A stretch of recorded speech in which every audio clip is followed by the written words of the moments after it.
El Tancat de la Pipa es el resultado de una restauración ecológica llevada a cabo por la Confederación Hidrográfica del Júcar y finalizada en 2009, en la que se transformaron unos campos de arroz en un área de reserva dentro del Parque Natural de la Albufera. Funciona como una depuradora natural que filtra el agua de la Albufera cargada de nutrientes.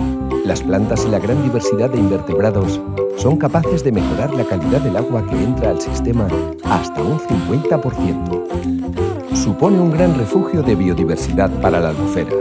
Acoge especies que requieren una mejor calidad del agua, una buena orla de vegetación y una gestión adecuada de hábitats.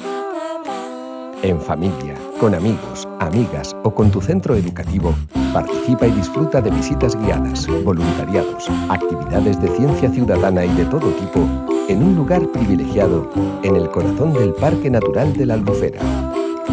Propiedad de la Confederación Hidrográfica del Júcar, destaca por su modelo de gestión participativa a través de convenios de custodia del territorio con Acció Ecologista Agro y SEO BirdLife.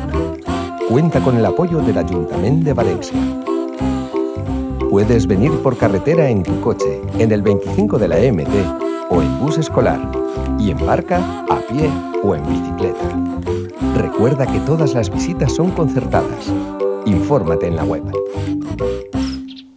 Tancat de la Pipa. 10 anys obert amb tu!